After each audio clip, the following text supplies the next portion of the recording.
नमस्कार dear student, आज के विज्ञान पीजी महाविद्यालय के ऑनलाइन क्लास में आपका स्वागत है। हम पढ़ रहे थे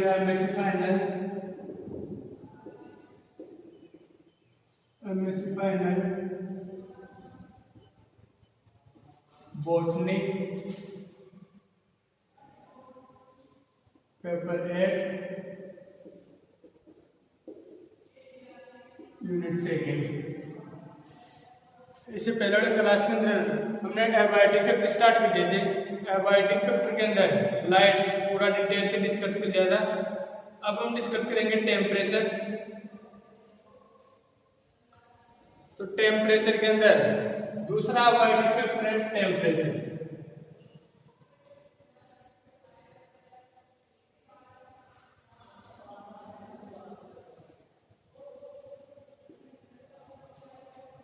टेम्परेचर तो टेम्परेचर का मोस्ट इफेक्टिव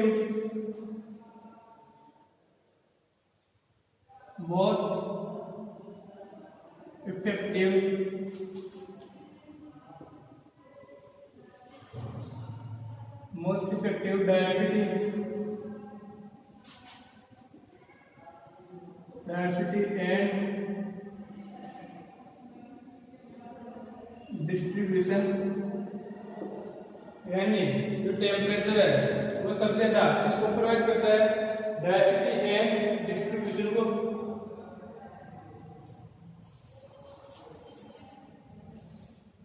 मोस्ट इफेक्टिव है टेम्परेचर का पॉसिबल इस प्रकार डायवर्सिटी एंड इम्पैक्ट के ऊपर, डिस्ट्रीब्यूशन मतलब वितरण के ऊपर। और टेम्परेचर को मेजर किसके द्वारा मापन किससे किया जाता है? तो temperature measured by the thermometer.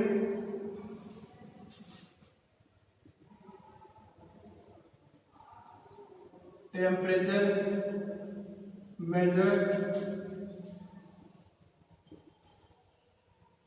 measured by the thermometer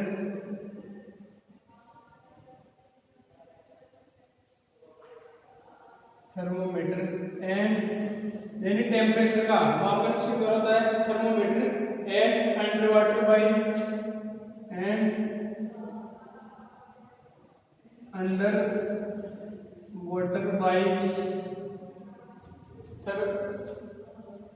थर्मिस्टोमीटर।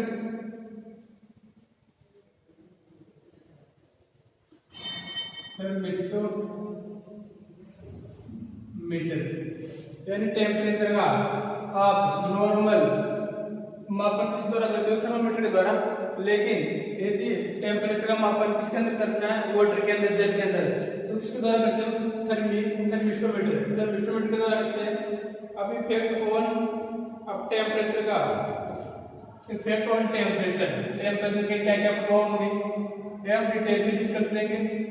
Effect on temperature के क्या क्या प्रभाव है?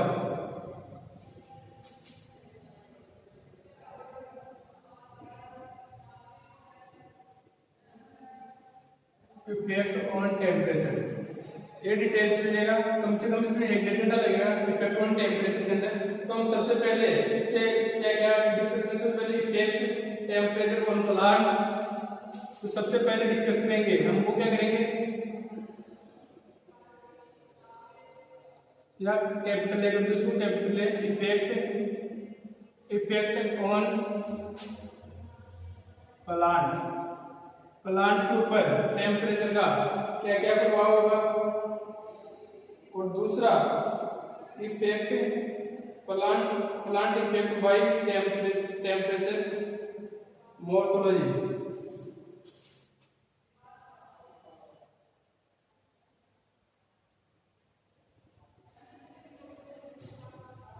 Temperature effect on plant morphology के ऊपर टेम्परेचर का क्या प्रभाव पड़ेगा। तीसरा effect on temperature on animal morphology.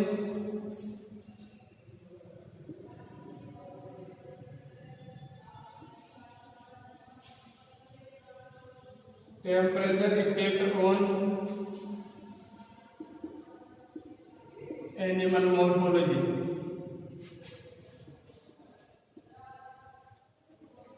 Temperature का एनिमल मॉर्फोलॉजी के ऊपर क्या प्रभाव पड़ेगा।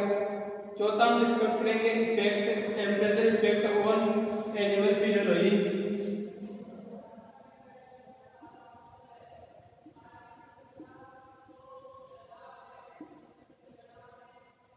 टेम्परेचर इफेक्ट ऑन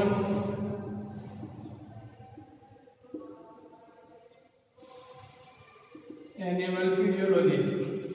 पादप कार्य के ऊपर या जंतु कार्य के ऊपर टेम्परेचर का क्या प्रभाव पड़ेगा। उसके बाद में हम डिस्कस करेंगे behaviour adaptation.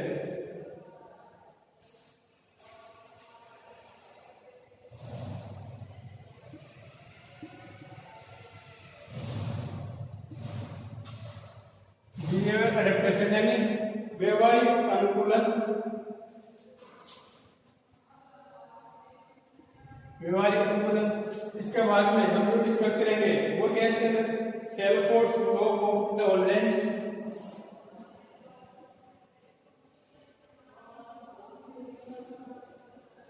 Salford law of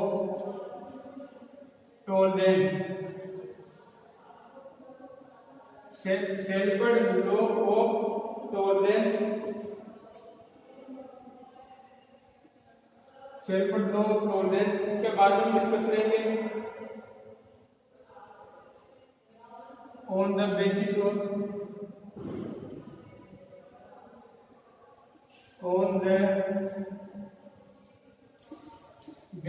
of salt regulation. यानी एबायोटिक फैक्टर के अंदर जो पहला फैक्टर था वो तो कहता लाइट। तो लाइट को हमने इससे पहले वाले वीडियो के अंदर डिस्कस कर ली थी। अब इस क्लास के अंदर हम डिस्कस करेंगे टेम्परेचर। जो टेम्परेचर है वो पादप हो चाहे जंतु हो, सबसे ज्यादा प्रभाव किसके ऊपर पड़ता है। विविधता के ऊपर और वितरण के ऊपर, डायवर्सिटी एंड डिस्ट्रीब्यूशन। जो टेम्परेचर है वो किसको प्रभावित करता है, डायवर्सिटी और डिस्ट्रीब्यूशन को। वो टेम्परेचर का मापन हम किसके द्वारा करते हैं, थर्मोमीटर के द्वारा करते हैं। लेकिन यदि आप टेम्परेचर का मापन किसके अंदर करे हो, वाटर जल के अंदर करे हो, तो किसके द्वारा करोगे, थर्मोमीटर के द्वारा। थर्मोमीटर के द्वारा। इफेक्ट ऑन टेम्परेचर के क्या क्या प्रभाव होंगे। टेम्परेचर के टोटल 7 प्रभाव है। इसके अंदर पहला प्रभाव किसके ऊपर डिस्कस करेंगे, इफेक्ट ऑन प्लांट के ऊपर क्या क्या टेम्परेचर ज्यादा होने से क्या क्या प्रभाव पड़ेंगे। तो यदि टेम्परेचर ज्यादा है तो क्या करेगा, प्लांट रोज ट्रांसपिरेशन ज्यादा करेगा। ट्रांसपिरेशन ज्यादा करेगा तो जो लीफ होगी, पत्ती होगी, वो क्या होगी, करल हो जाएगी और मुरझा जाएगी। इसके अंदर temperature effect on plant morphology के ऊपर टेम्परेचर का क्या इफेक्ट पड़ेगा। तो इसके अंदर जैसे प्लांट ओपेंशिया, कैक्टस, नागफनी, यानी के अंदर टेम्परेचर से बचने के लिए, अधिक टेम्परेचर से बचने के लिए प्लांट किसके अंदर जो स्टेम होगा वो तो किसके अंदर कन्वर्ट हो जाएगा, लीफ स्ट्रक्चर में। वो जो लीफ होगी वो किसके अंदर कन्वर्ट हो जाएगी, स्पाइन कांटे के अंदर कन्वर्ट हो जाएगी। Temperature effect on animal morphology यानी इसकी साइज, यानी जो ठंडे एरिया होंगे उनके अंदर जो एनिमल्स रहेंगे उनकी साइज ज्यादा होगी, और जो कोल्ड एरिया जो यानी वो डेजर्ट के अंदर रहेंगे, गर्म एरिया के अंदर रहेंगे, उनकी साइज क्या जाएगी, कम हो जाएगी। Temperature effect on animal physiology. तो एनिमल फिजियोलॉजी का एग्जांपल है यहाँ पे कैमल। और बिहेवियर एडेप्टेशन यानी व्यवहारिक अनुकूलन, इसकी भी हम बात करेंगे। ये वैसे आपके यूनिट सेकंड में नहीं है, ये आपको यूनिट 4 के अंदर या यूनिट 3 के अंदर मिलेगा, बिहेवियर एडेप्टेशन। इसके बाद हम डिस्कस करेंगे सेल्फोर्ड लॉ ऑफ टॉलरेंस, यानी सेल्फोर्ड का नियम क्या है। ये भी इसको समझाने के लिए, टेम्परेचर को समझाने के लिए। और on the basis of salt regulation, यानी लवण के आधार पर टेम्परेचर का क्या प्रभाव है। ये टोटल 7 इफेक्ट है, ये डिस्कस करेंगे हम। तो इनमें सबसे पहले हम स्टार्ट करेंगे इफेक्ट टेम्परेचर ऑन प्लांट, है ना। तो इसके अंदर टेम्परेचर का प्रभाव होगा पादप के ऊपर, वो क्या प्रभाव पड़ेगा, तो इसके अंदर कैपिटल ए डिस्कस करेंगे। इससे पहले हम नोट करो।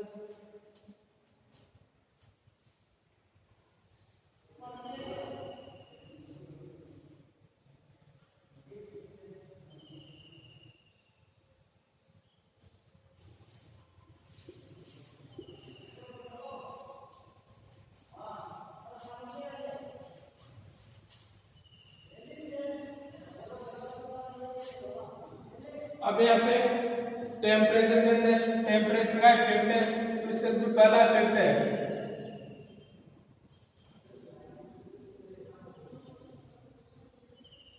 Temperature effect on plant.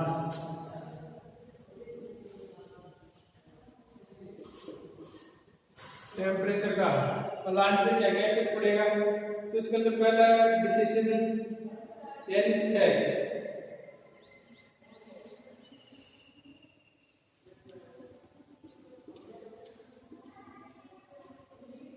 Decision का मतलब है सेल, किसी चीज की कमी, तो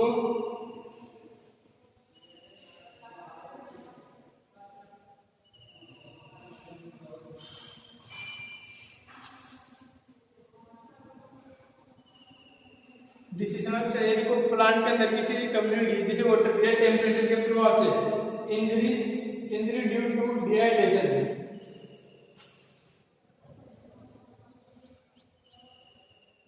इंजरी मतलब होता है किसी क्षति घटवा, इंजरी ड्यू टू डिहाइड्रेशन, यानी वाटर लॉस के कारण प्लांट के अंदर कोई पार्ट इंजर हो रहा है यानी सेल से क्षतिग्रस्त हो रहा है, तो वो क्या जाएगा टेम्परेचर कम हो जाएगा। अब यहाँ पे सिंक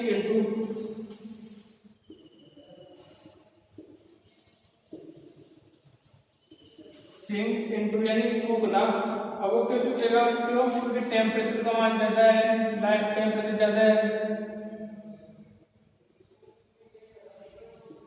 टेम्परेचर ज्यादा होगा तो प्लांट से क्या होगा, आइसक्रीम लॉस यानी वाटर लॉस ज्यादा होगा।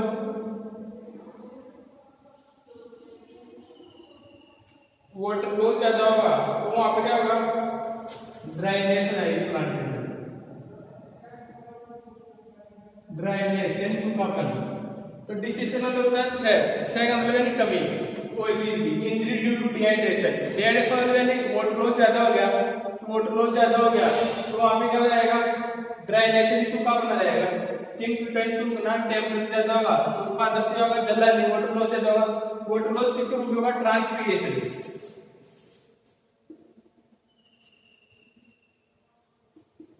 ट्रांसपीरेशन होगा यानी वाष्पोत्सर्जन ज्यादा होगा, वाष्पोत्सर्जन ज्यादा होगा तो प्लांट के अंदर होगा सूखापन। अब दूसरा यहाँ पे चिलिंग इंजरी,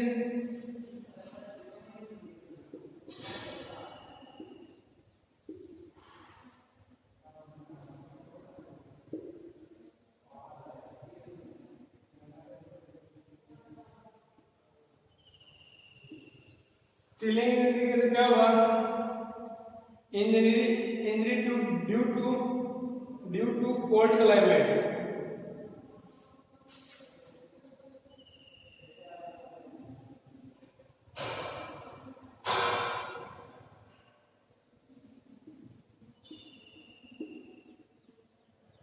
जो plant due to cold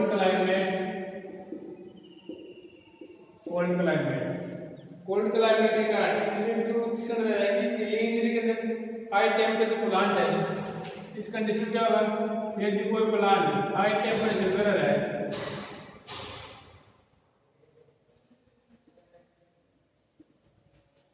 high temperature of plant है, आप उसको एकदम से लो टेम्परेचर दे दोगे, low temperature shock,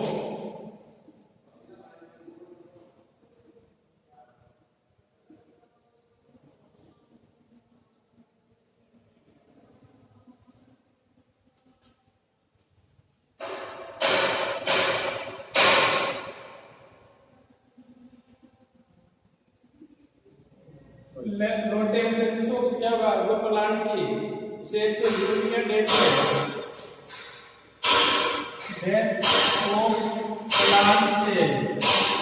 death of plant cell, जिससे टेम्परेचर हो गया है चिलिंग, तो चिलिंग में क्या रहेगा, plant due to cold climate के कारण इंजरी होगी, वो किस तरह है, चिलिंग इंजरी के अंदर हाई टेम्परेचर जो प्लांट है जो हाई टेम्परेचर पे रह रहा है, आप उसको एकदम से लो टेम्परेचर का शॉक दोगे तो लो टेम्परेचर शॉक से क्या होगा, जो प्लांट की सेल्स होगी वो क्या होगी, डेथ जाएगी, तो प्लांट की सेल्स किसी दे दोगे तो प्लांट की डेथ जाएगी। अब थर्ड यहाँ पे थ्री जीनी नहीं दे दी।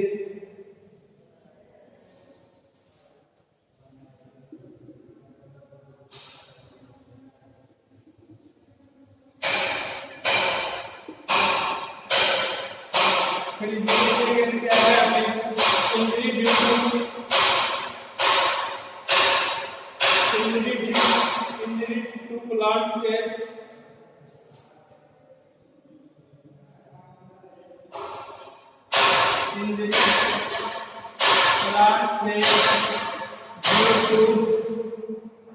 plant cell due to ice crystal formation.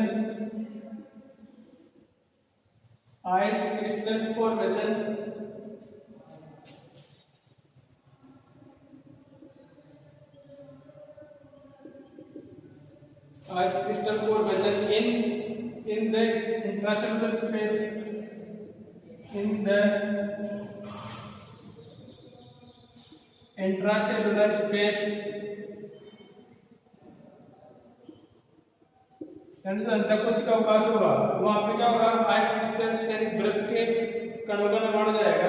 तो यहाँ पे क्या होगा, लो टेम्परेचर प्लांट है, उसको ये प्लांट कहाँ पे रहता है, नॉर्मल लो टेम्परेचर के ऊपर रहता है।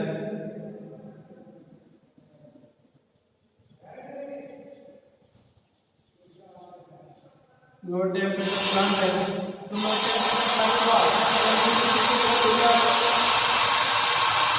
लो टेम्परेचर प्लांट है, तो उसको आप वेरी लो टेम्परेचर के ऊपर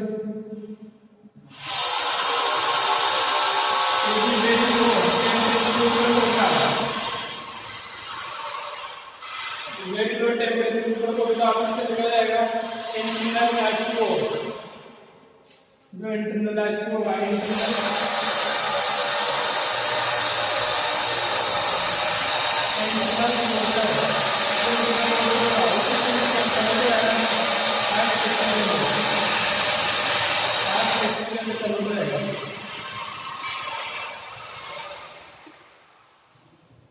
टेम्परेचर का प्लांट को इफेक्ट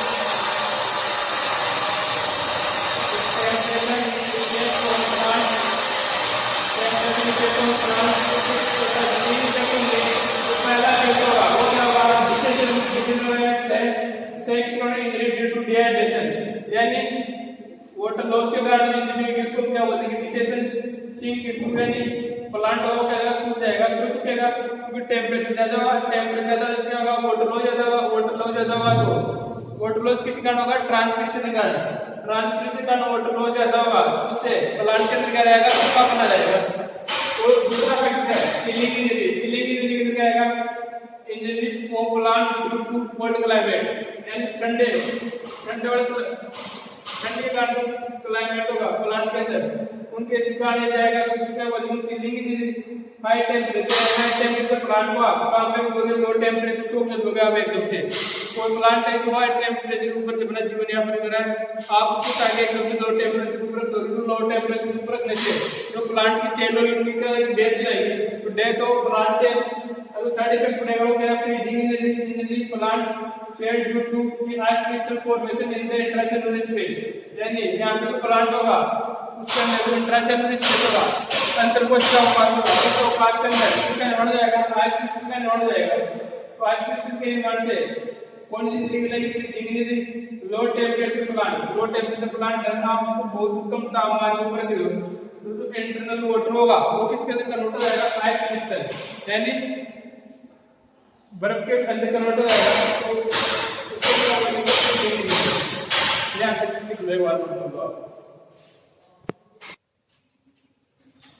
तो ये total temperature effect on plant. अब जो दूसरा इसके अंदर एक के बाद में कैपिटल बी, वो क्या है, temperature effect on plant morphology.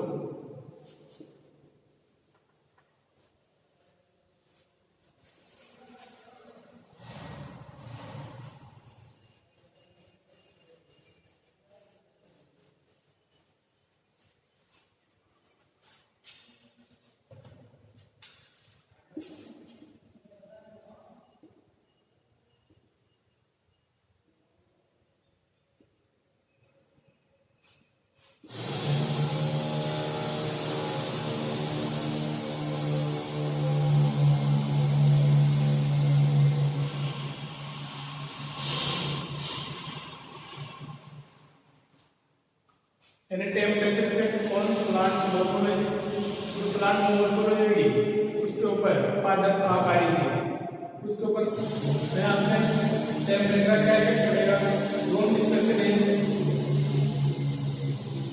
मैं आपसे सबसे पहले ओपेन का प्लांट है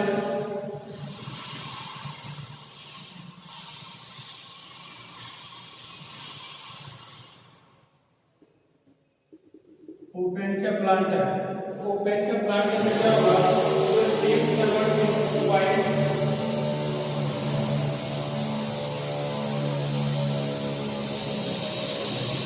लीफ कन्वर्ट इनटू वाइट यानी जो पत्तियां है वो उसमें रूपांतरित हो जाएगी कांटों में रूपांतरित हो जाएगी। इस टाइम क्या जाएगा फ्लैट ग्रीन फ्लेजिंग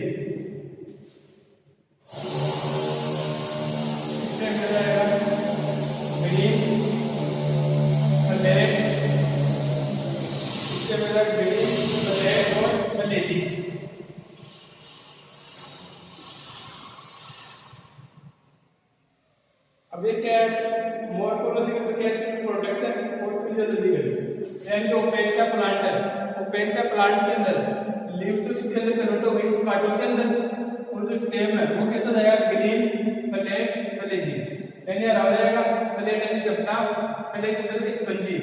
अब यहाँ पे आप देखो ओपेन प्लांट के अंदर तो ये किस लिए मॉर्फोलॉजिकल देखोगे ना मॉर्फोलॉजिकल मॉर्फोलॉजिकल क्या है प्रोटेक्शन के लिए। और अगर आप फिजियोलॉजिकल देखोगे तो फिजियोलॉजिकल देखोगे तो आप इसके लिए वाटर लॉस से बचने के लिए प्रोटेक्शन सुरक्षा और फिजियोलॉजिकली क्या रहेगा आइसोलोन डिग्रीज रहेगा। अब यहाँ पे जो जीरोफाइटिक प्लांट है xerophytic crystal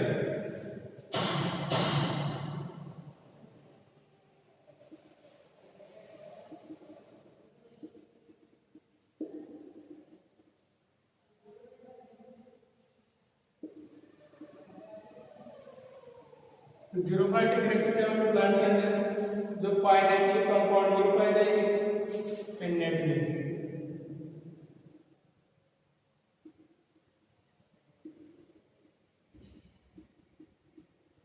pinnately compound leaf में और दूसरा क्या है क्यूटिकल होगी वो क्या होगी थिक होगी तो थिक क्यूटिकल ये पे इनके अंदर हाइपोस्टोमेटिक लीफ पाई जाएगी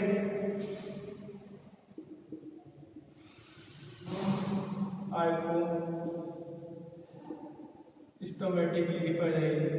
तो हाइपोस्टोमेटिक लीफ कौन सा होगा इनके अंदर इनमें stomata are in which stomata are rusticated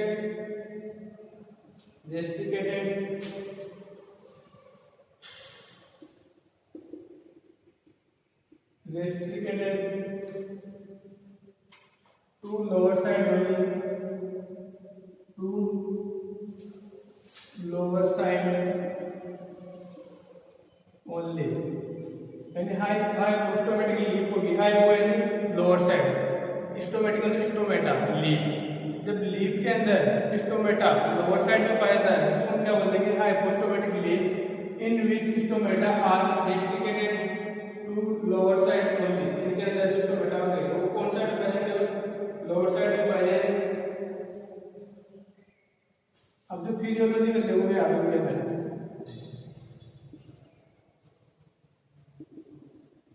तो फिजियोलॉजी के अंदर क्या है तो इन प्लांट्स के अंदर फिजियोलॉजी कहते हैं तो चैप्टर वन प्रोटीन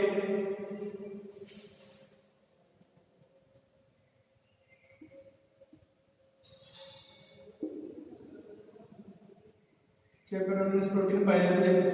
अब इन प्रोटीन ये प्रोटीन क्या होती है हीट्स ऑफ प्रोटीन यानी जो अंदर प्रोटीन होती है उनके डीनेचुरेशन को रोकती है और इन प्रोटीन के अंदर प्रोटीन एमिनेशन पाया जाता है।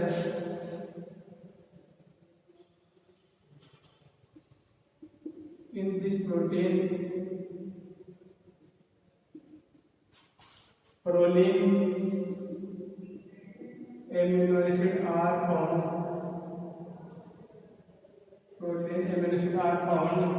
अब जो प्रोलीन एमिनो एसिड होगा तो प्रोलीन एमिनो एसिड क्या होगा, चेक्रोन प्रोटीन होगी, वो क्या होगी, prevent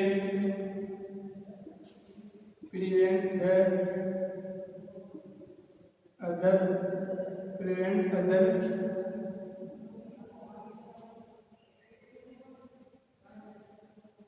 denaturation protein, यानी तो अदर प्रोटीन होगी उनके denaturation में क्या करेगी, कम करेगी। इसके अलावा जो केम प्लांट होंगे, कैल्शियम एसिड मेटाबॉलिज्म प्लांट, उन प्लांट के अंदर क्या होगा, जो रंध्र पाए जाएंगे वो क्या बनेंगे, स्पोटेक्टिव,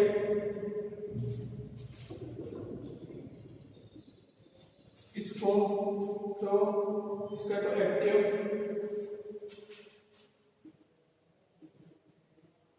स्टोमेटा पाए जाएंगे। अब इसको तो एक्टिव स्टोमेटा क्या होंगे, एक डे के अंदर तो क्या रहेंगे, दिन में तो क्या रहेंगे, तो रोज रहेंगे, और नाइट के अंदर क्या रहेंगे, ओपन रहेंगे, नाइट में ओपन रहेंगे। अब इसके अलावा जो लास्ट है presence of proline amino acid,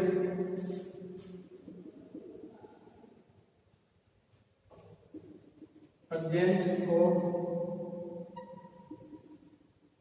proline amino acids, यानी इनके अंदर प्लांट्स के अंदर प्रोलीन एमिनो एसिड प्रेजेंट रहेगा तो उनके अंदर क्या होगा, ऑस्मोटिक प्रेशर ज्यादा होगा, ऑस्मोटिक प्रेशर इंक्रीज होगा, तो जो लैक्टोज होगा वो क्या होगा, कम होगा,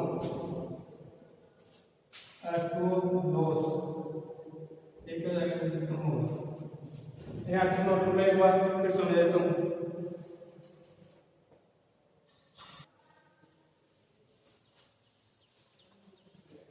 तो यहाँ पे हमने जो पहला डिस्कस किया था टेम्परेचर इफेक्ट ऑन प्लांट, वो तो प्लांट के ऊपर डिस्कस था। अब क्या करें हम, टेम्परेचर का प्लांट मॉर्फोलॉजी में क्या क्या इफेक्ट होगा, तो इसके 3 एग्जाम्पल 4 एग्जाम्पल। पहला ओपेनशिया प्लांट, जो ओपेनशिया प्लांट होगा उसके अंदर जो लीव्स होगी, पत्तियां होगी, वो किसके अंदर कन्वर्ट हो जाएगी, कांटों के अंदर कन्वर्ट हो जाएगी, और जो तना रहेगा स्टेम वो कैसा रहेगा, ग्रीन फ्लेट फ्लेजी, यानी तना होगा वो कैसा रहेगा, हरा चपटा और फ्लेजी, मतलब स्पंजी टाइप का स्टेम हो जाएगा इसके अंदर।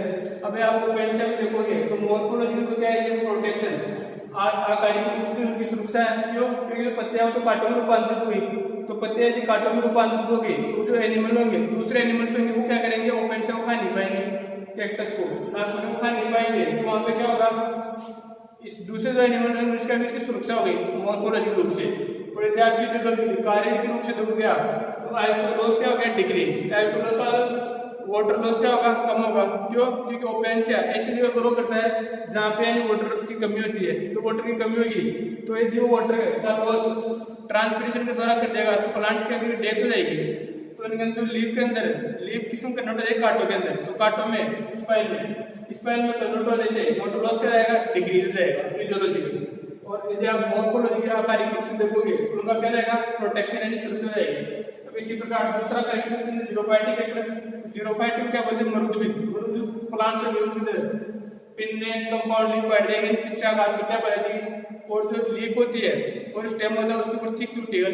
अब क्यूटिकल और पिन्नेट कंपाउंड लीफ का क्या फायदा प्लांट को, तो पिन्नेट कंपाउंड लीफ होगी तो वो क्या होगी, उनका सरफेस एरिया कम होगा, सरफेस एरिया कम होगा तो वाटर लॉस कम होगा।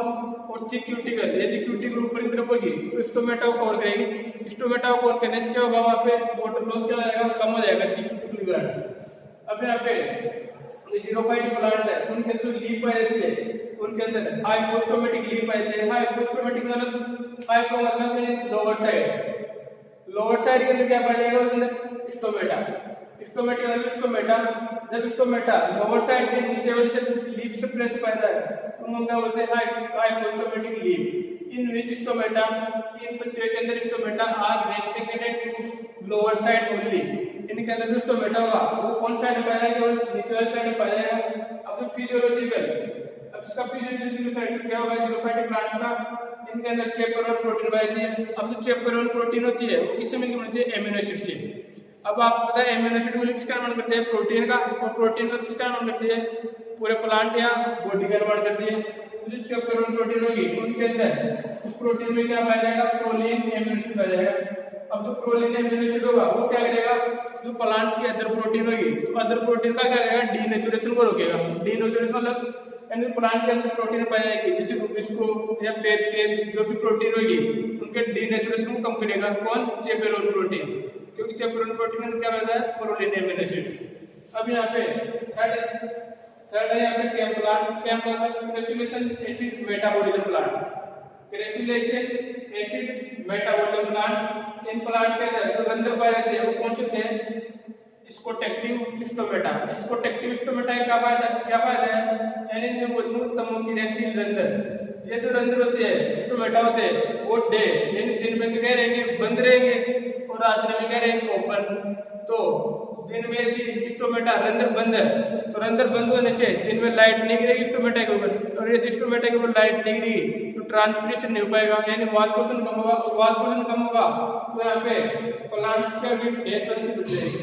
अब चौथा है content of proline amino acid. यदि इन प्लांट्स के अंदर प्रोलीन एमिनो एसिड पाया जाएगा तो प्रोलीन एमिनो एसिड क्या करेगा? ऑस्मोटिक प्रेशर यानी प्राशन दाब क्या करेगा? इंक्रीज करेगा। प्राशन दाब यदि इंक्रीज होगा तो एस्टो लॉस क्या जाएगा? कम हो जाएगा। और यदि एस्टो लॉस कम होगा तो वहां पे क्या होगा? प्लांट्स के अंदर एस्टो की कमी नहीं, डेफिशिएंसी नहीं आएगी। ये टोटल किसके ऊपर इफेक्ट है? प्लांट मॉर्फोलॉजी ऊपर। इससे पहले जो मैंने डिस्कस किया था वो प्लांट के ऊपर डिस्कस थे, एक किसके थे? प्लांट मॉर्फोलॉजी के। दोनों इफेक्ट किसके हैं? टेम्परेचर के। पहला तो टेम्परेचर का प्लांट में चेक किया मैंने बताया था सबसे पहले वाला कैपिटल है उसके अंदर पहले डिसेसिनेंस से डिहाइड्रेशन जल की कमी के कारण प्लांट के अंदर इंजरी हुई उसका वजन डिसेसिनेंस है।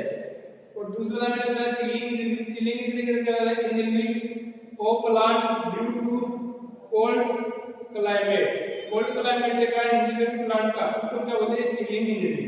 और उसके अंदर थर्ड वाला फ्रीजिंग इंजरी। फ्रीजिंग इंजरी क्या बोलते हैं? इंजरी ड्यू टू प्लांट से as crystal formation of intracellular space। यानी जो प्लांट के इंट्रासेलुलर स्पेस होगा उनके अंदर as crystals बर्फ का निर्माण हो जाएगा तो वो प्लांट के ऊपर इफेक्ट था। और एक इसके ऊपर है प्लांट मॉर्फोलॉजी आकारिकी। आकारिकी के ऊपर टोटल 4 इफेक्ट बता दिए मैंने। अब यहाँ पे हम थर्ड डिस्कस करेंगे temperature effect on animal. Animal के ऊपर टेम्परेचर के क्या क्या प्रभाव होंगे? तो ये तो किसके ऊपर था? Effect on plant morphology. अब डिस्कस करेंगे टेम्परेचर इफेक्ट ऑन एनिमल।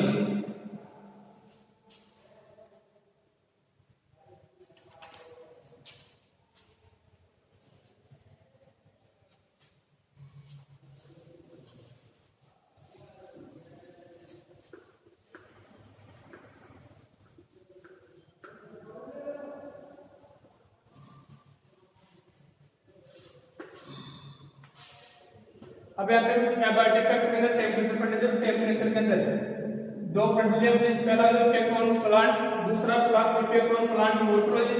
अब पढ़ते हैं temperature effect on temperature effect on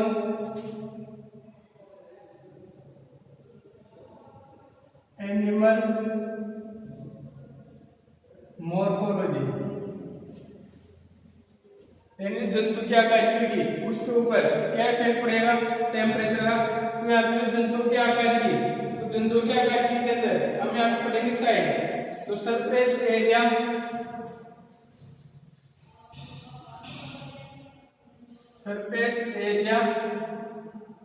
and volume. तो सरफेस एरिया यानी फर्स्ट की सतह और वॉल्यूम यानी आयतन। तो जैसे दो एग्जांपल लेता हूं मैं यहाँ पे। एक तो ऑर्गेनिज्म यानी क्या है? स्मॉल है, स्मॉल एनिमल है। और दूसरा एनिमल क्या है? लार्ज एनिमल है। अब लार्ज एनिमल है और एक क्या है? स्मॉल एनिमल है। जो लार्ज एनिमल होगा उसका, अब जो स्मॉल एनिमल है लार्ज एनिमल उसका वॉल्यूम क्या होगा? ज्यादा है। जो एनिमल होगा वो साइज में बड़ा है, साइज में बड़ा हो तो उसका क्या है? वॉल्यूम ज्यादा है। वॉल्यूम ज्यादा है तो सरफेस एरिया क्या होगा इसका, सरफेस एरिया ये क्या हो जाएगा, डिक्रीज। इसी प्रकार जैसे छोटा एनिमल है तो छोटा एनिमल है तो उसका वॉल्यूम क्या है, कम है, तो यहाँ पे इसका वॉल्यूम कम है, वॉल्यूम कम और सरफेस एरिया क्या है,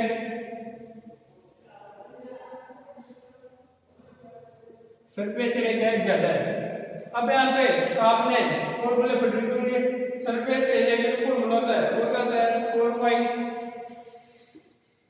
आर स्क्वायर, और यहाँ पे वॉल्यूम का फॉर्मूला क्या होता है, 4 पाई आर क्यूब। तो यहाँ पे ये तो किसके रूप में बढ़ेगा, आर स्क्वायर के रूप में, और ये आर क्यूब के रूप में। तो यानी वॉल्यूम की जो सरफेस एरिया होगा वो तो क्या है, रेडियस के स्क्वायर के प्रोपोर्शनल है, और यहाँ पे जो वॉल्यूम है वो क्या है, रेडियस की क्यूब के प्रोपोर्शनल है यहाँ पे। तो यहाँ पे जो स्मॉल साइज एनिमल है,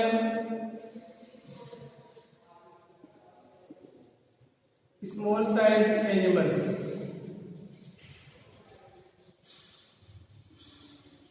और दूसरा कौन सा है, large size animal.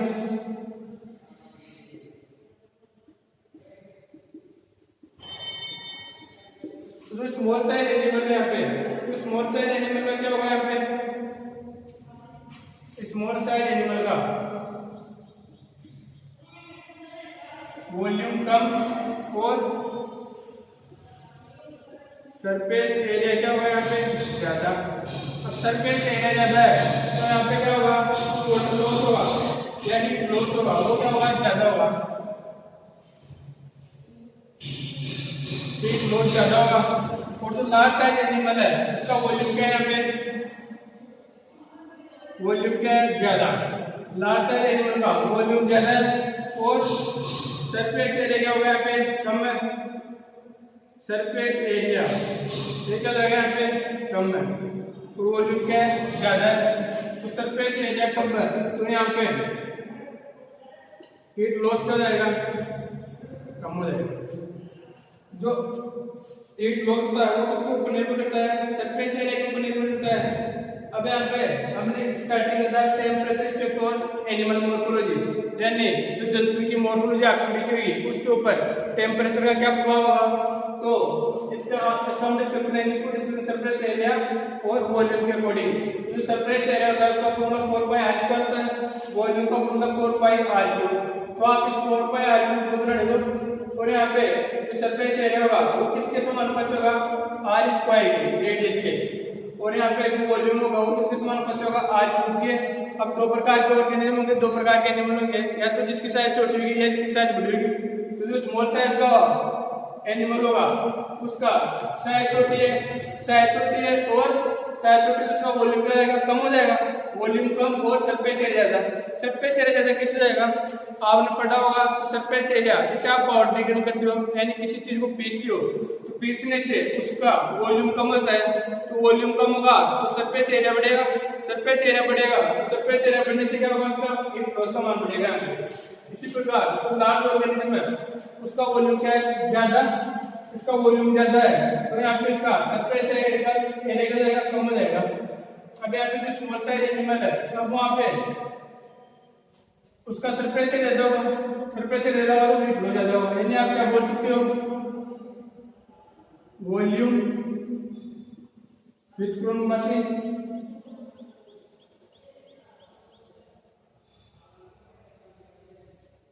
Surface area with chronometry 1/हीट लॉस। हीट लॉस या कैसे बोल सकते हो, जो सरफेस एरिया होगा, सरफेस एरिया समानुपाती हीट लॉस, यानी जिसका सरफेस एरिया ज्यादा होगा उसका उस ऑर्गेनिज्म के द्वारा हीट लॉस ज्यादा होगा। आप इन्हें से बोल सकते हो जिसका वॉल्यूम ज्यादा किसका होगा, लार्ज ऑर्गेनिज्म का, लार्ज एनिमल का वॉल्यूम ज्यादा तो सरफेस एरिया का कम, सरफेस एरिया कम तो यहाँ पे लॉस भी का जाएगा कम। ये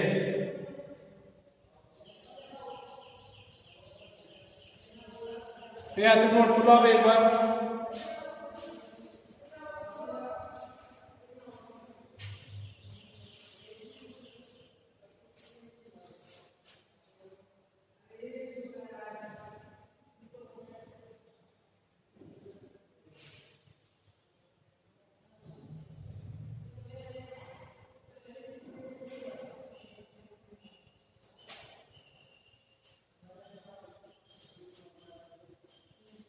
अब यहाँ पे दो वैज्ञानिक थे जिन्होंने एरिया को समझाने के लिए यहाँ पे दो रूल दिए थे।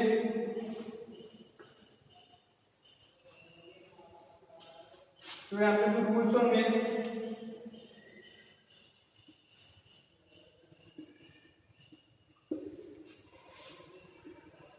एक वैज्ञानिक का नाम था यहाँ पे एलन।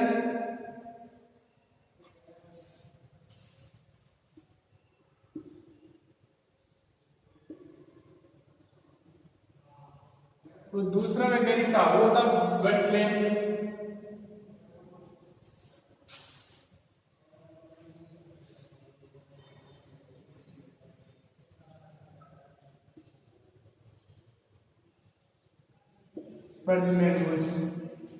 जो एलन वैज्ञानिक था उसने क्या कहा था यहाँ पे, जो कोल्ड एरिया एनिमल होंगे, जो कोल्ड एरिया एनिमल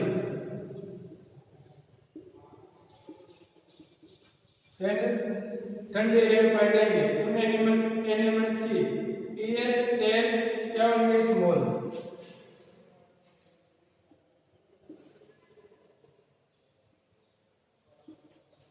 ये टेल का भी स्मॉल।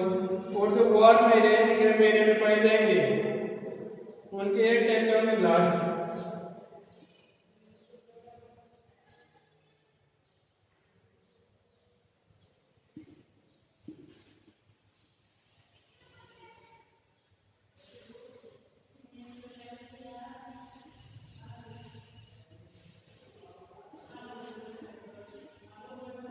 इनकी ईयर टेल ये क्या होंगे, लार्ज।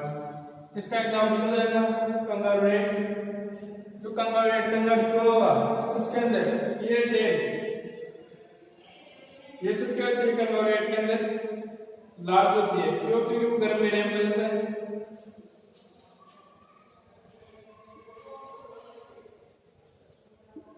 इसी प्रकार जो ब्रिजमैन वैज्ञानिक था उसने क्या कहा था, जो कोल्ड एरिया एनिमल होंगे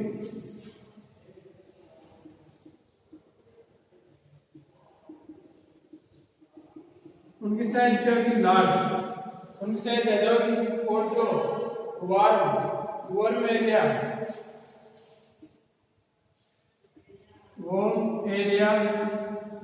एनिमल होंगे उनकी साइज क्या होगी, या बॉडी साइज वो कम होगी। अब इन्होंने जो एग्जाम्पल दिया था उससे पोलर बियर का।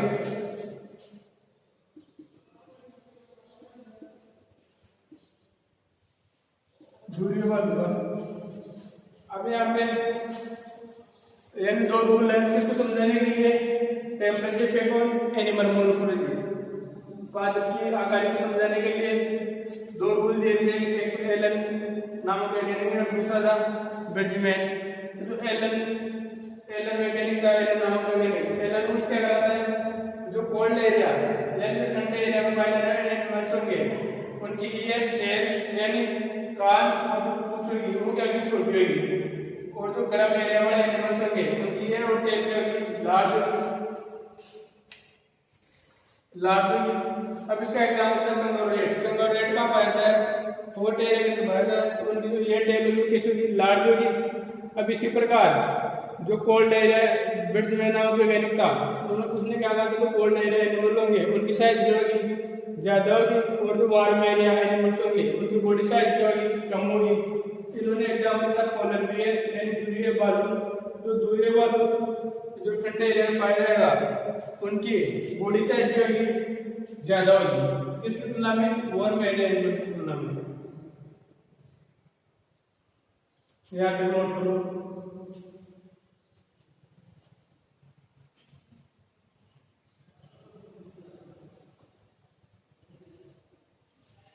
अब इसके बाद में हम कैपिटल डी डिस्कस करेंगे, इफेक्ट ऑन एनिमल फिजियोलॉजी।